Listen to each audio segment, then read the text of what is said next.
So mastery showing application of their own understanding in a new way. Well, I think the objectives and the standards that we use really build upon each other. And so, we don't move on to another standard until we've mastered the previous. And so that's kind of how math is you build upon your knowledge, you build layers, and then you're ready to move on to the next one. So that's what I would say. Do the best that they can. But as far as the mastery, it's about something that you're very passionate about. And you want to go ahead and work from that format. Learning is lifelong. It's supposed to be lifelong. And in order to do that, you have to be able to wield yourself to study. And study hall session in the online environment. Learning how to do that yourself, I think, is pretty much an achievement for middle schoolers. So my biggest things are definitely creative problem solving and problem solving in general, and critically thinking. I think those are just major skills that students will need for the rest of their lives, even if it's not in the form of mathematics, reading, as we typically do in school. The skills that we do take from these lessons are stuff that we will continue to apply for the rest of our lives. What do they need to be ready for life?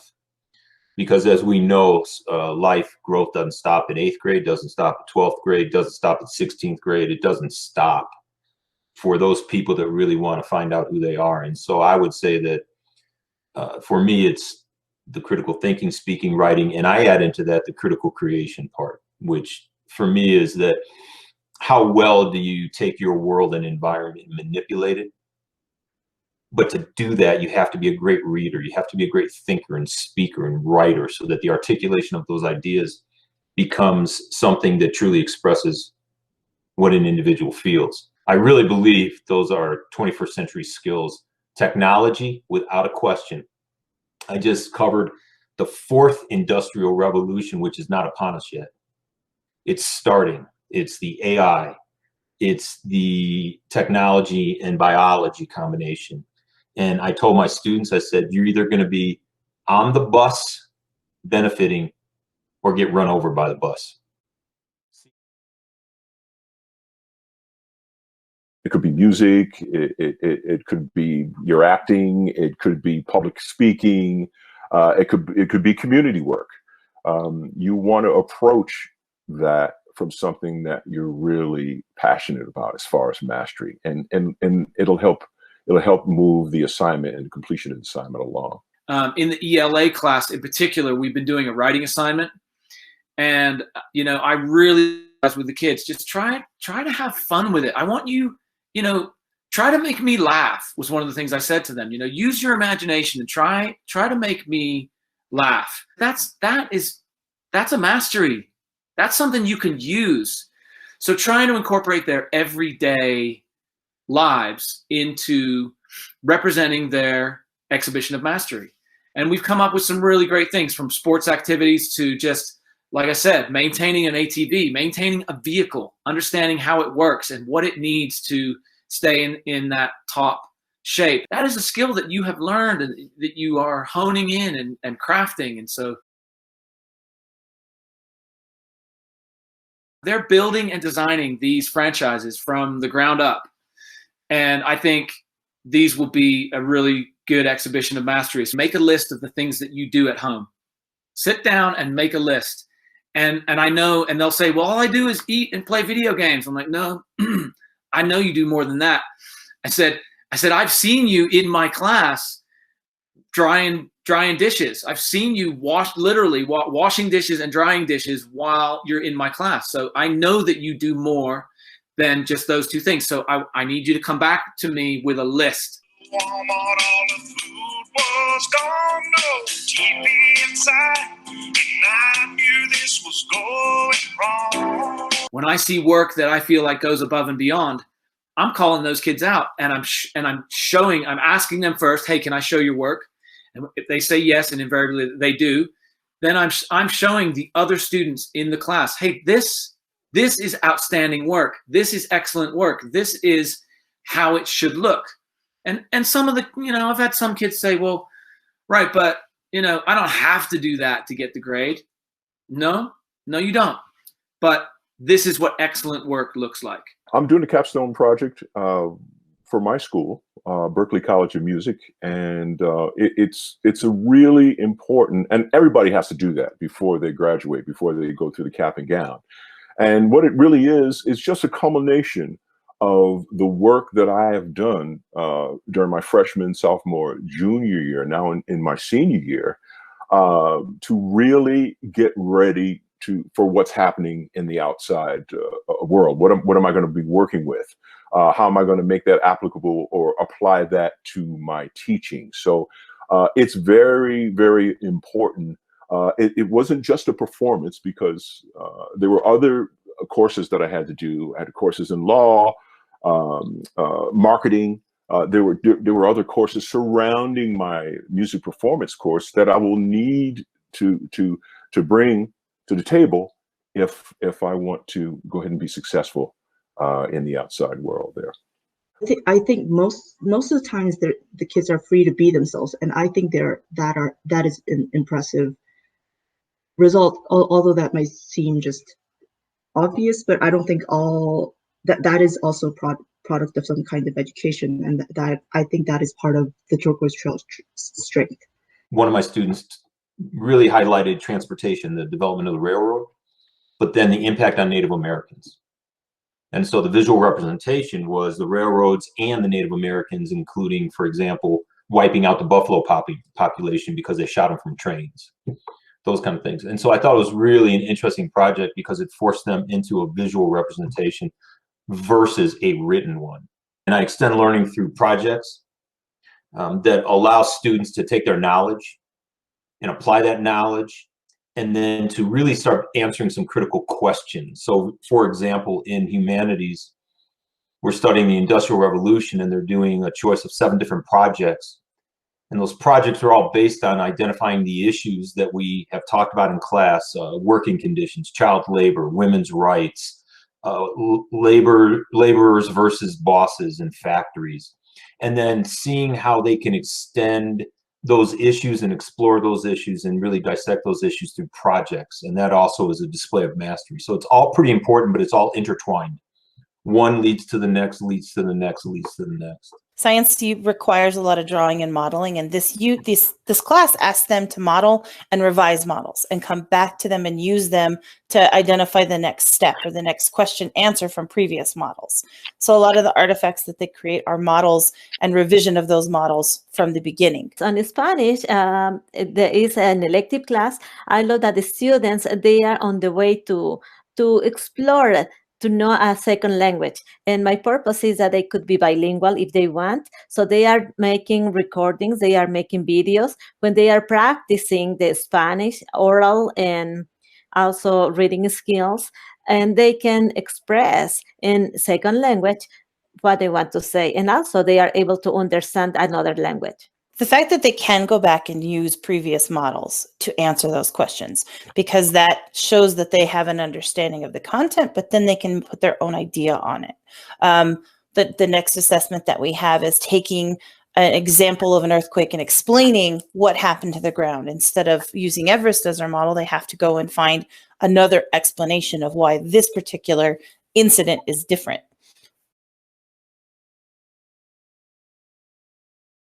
Seek out help, seek out mentors, seek out those who know, look at examples, look at those things that already exist in terms of, I think you're talking about the portfolio of mastery, and don't think for any second that they have to go at it alone. There are many people, especially at Turquoise Trail, because I think we have a really caring and dedicated group of teachers and staff that are willing to help. And I don't think that they have to think, oh my gosh, how do I do this? I've never done it before. The wonderful thing about delving into something new is that it's new, but it's also interesting and invigorating because there's people there to interact with that will really help. We want them to be successful. And so how best can we help them be successful? And I think that's one of the things that I've done, like I said, since the Christmas break, using that extra 15 minutes in the schedule to give them an opportunity to work on homework in class so they can, at the very least, get a head start on it. And it just helps them be successful. I think the main thing to do is right from the bat is to make sure that they understand the assignment and what's happening, and ask questions. That was, and you know, on the college level, that is the same thing that we do. I mean, there's, you know, there are things that we just don't understand about the assignment, and we sit down with the professor and ask questions to know if we're going in the right direction as far as completing the assignments, taking small steps to make sure that the smaller steps are complete and that we're moving in the right direction. And they can also, from peer to peer, they can, you know, we kind of work with our classmates as well. So if there's anything that needs to be cleared, they can run that conversation as well. Ask your classmates if there's some things that you need, or you can watch another classmate with their assignment, the choice that they're going to make with the mastery, and how to contribute that assignment for success. Y'all have shown me that you are a testament to human resilience. To this day, y'all get on the computer and you do this. And I don't know, as much as students say that they dislike it, they're still doing it. And I think that I'm impressed with how much follow through we've gotten, you know. Even as a teacher, as much as I would love to have all the answers for my students, I don't. So I hope that I can at least show them how to find those answers on their own. The first thing I do is try to create an environment where the students know that their thoughts, their thinking, their interactions or conversations, as long as they're done respectfully, are absolutely respected. Each kid comes to the table willing generally to express, willing to be heard, and willing to hear. And I think that's really important in terms of creating an environmental, the conditions, whether they're virtual or face-to-face, it doesn't matter to me, that are in place so that kids can explore freely without fearing what they think and what they say as being wrong. And that's how I structure my class in the context. We use content to get to higher level critical thinking skills. This is hard. This curriculum is difficult because it's asking them to think differently. It is taking them out of the box of, here's the vocabulary, here's the concept, can you memorize it?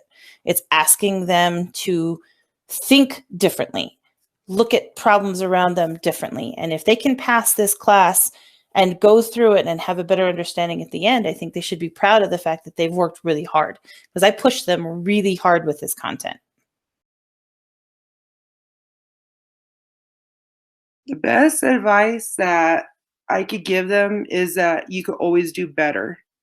You could always do better, and you could always achieve that better, like no matter what. Like even if it seems like you're down and out or things are working against you, you know, it happens with everybody. You know, with every great success that's ever happened in this world, there was a lot of failures that came before that.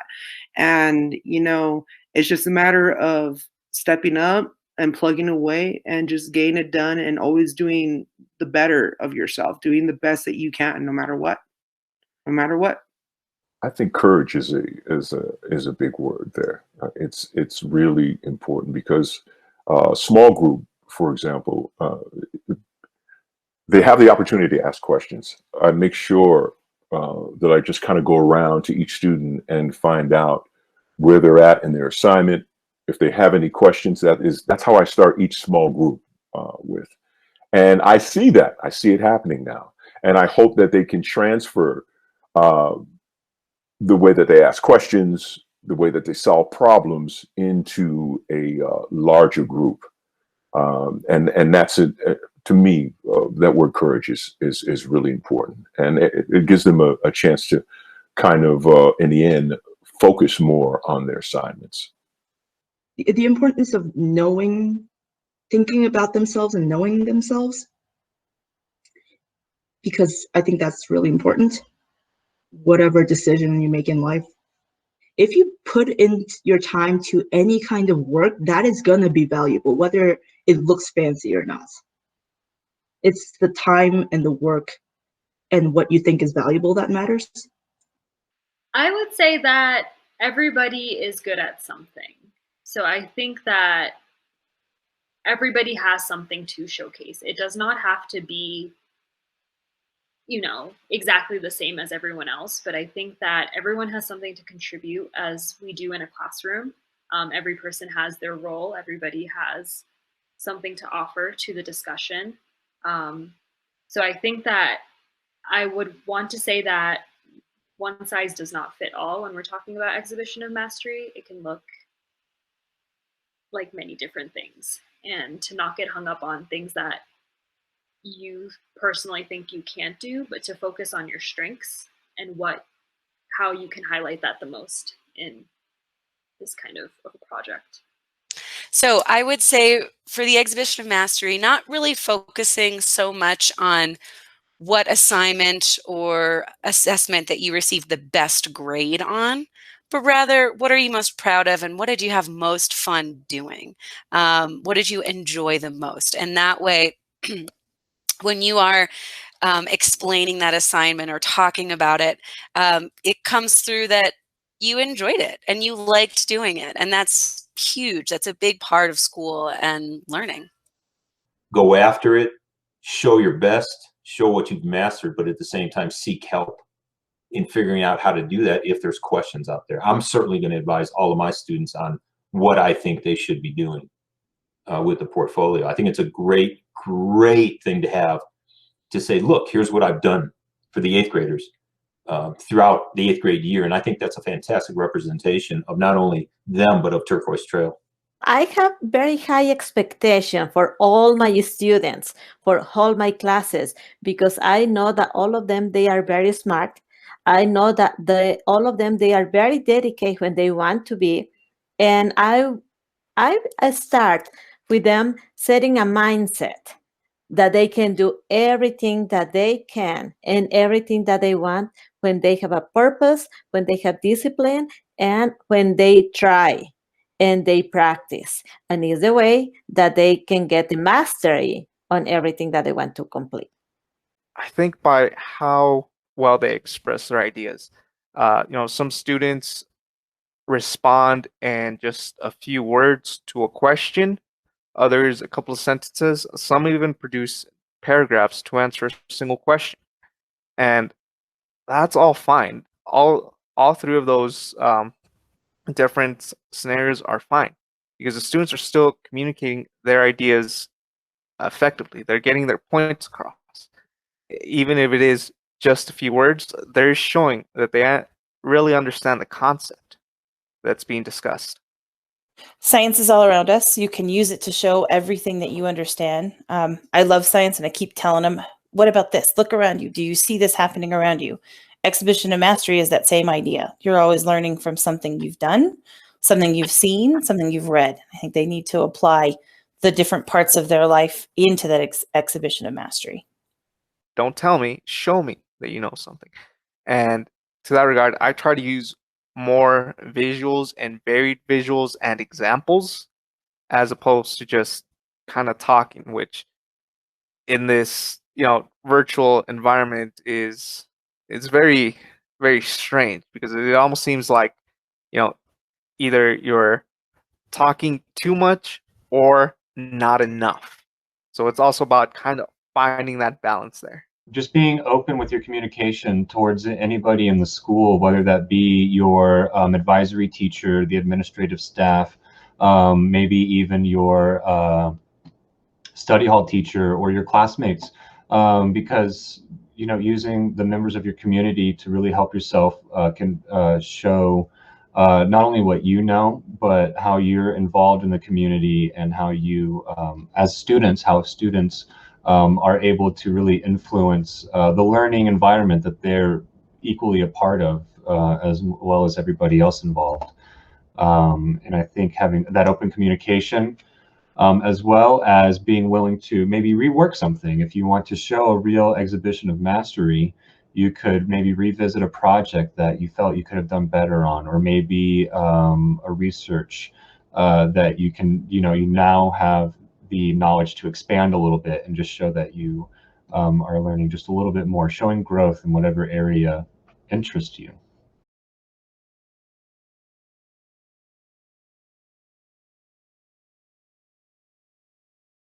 Well, I see a lot of creativity and I see a lot of mastery. But what I really find fascinating is when we delve into issues, they oftentimes move into the whole idea of equity. Not only equity of opportunity, but they look deeper into the equity of the issues and how those impact their world. So if we're talking about immigration via, the early 1900s into Ellis Island and into the East Coast, I see that they reflect upon that in terms of their own community, their own knowledge base and mastery of what they know, and then whether or not things are fair or not. I find that really, really interesting. Community. I feel like in a lot of the study groups or even the small groups, they're on the chat, they're asking each other for help. I'll point out if I say, what are you working on today? And they'll put in the chat math, and then each person will answer math or science or whatever the case may be. And so they'll use each other. They'll say, oh, so-and-so is working on math. I know we have the same math class together, so I can reach out and see if this is a peer that can support me. So community has been really strong. Well, the mastery is when the students, they achieve their goals. Every day we have an assignment to complete, and the mastery for them is when they reach the little goals that we have day by day. That is the way that they will be achieving the goals for long term or longs to the bigger goals that they want to have it for any of the classes. I think my classrooms do a good job of exhibiting equity as well as community. My classrooms are a little bit more spread across the 3 grade levels. So we have, I think that gives students a really awesome opportunity to see where other students are in the learning process, and how they can not only learn about the material that we're going over, but how they can learn about themselves and their community as a whole. Because they're not in the typical classroom with the students that they've been around and always are around. They're kind of seeing a different thought process from maybe a younger student who's bringing in some sort of information that they may not have thought of. And I really like to have the younger students there with the older students so that they can see maybe what an 8th grade level writing response looks like. We can highlight that and they can see what the expectation is, and they can work towards that goal little by little just by being in the classroom with those students.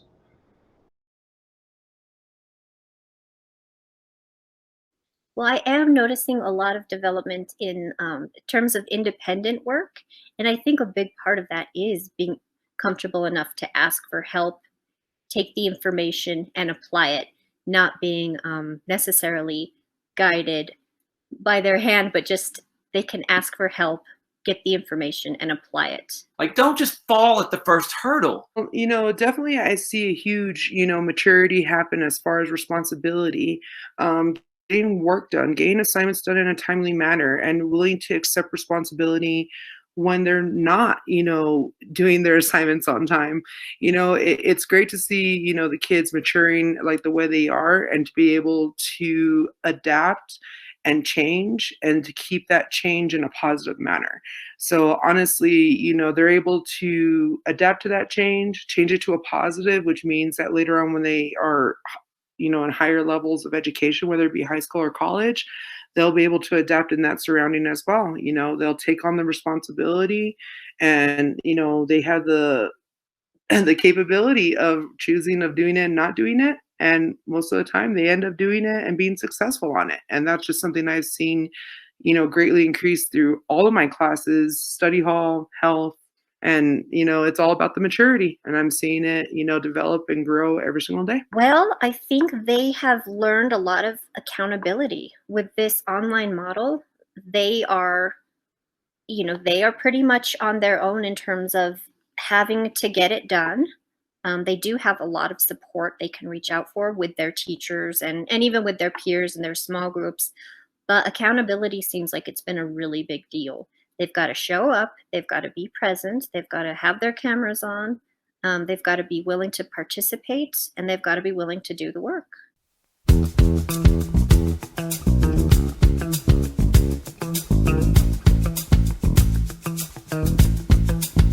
Check one.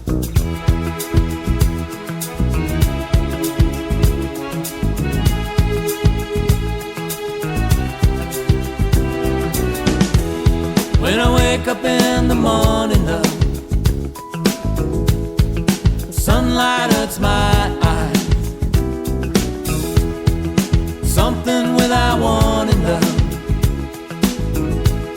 weighs heavy on my mind.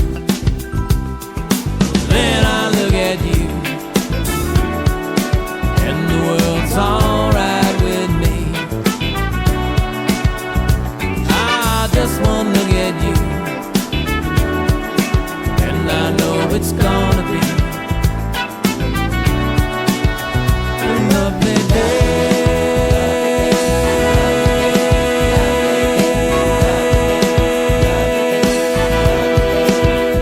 At Turquoise Trail.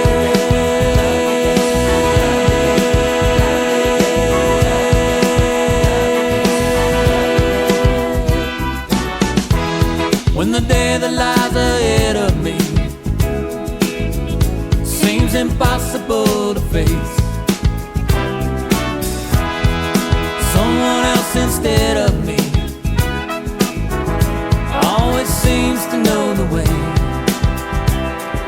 Then I look at you, and the world's alright with me. I just one look at you, and I know it's gonna be a lovely day.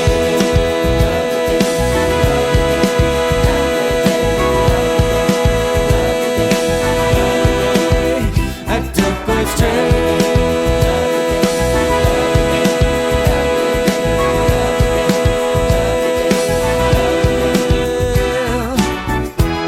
When the day that lies ahead of me seems impossible to face, someone else instead of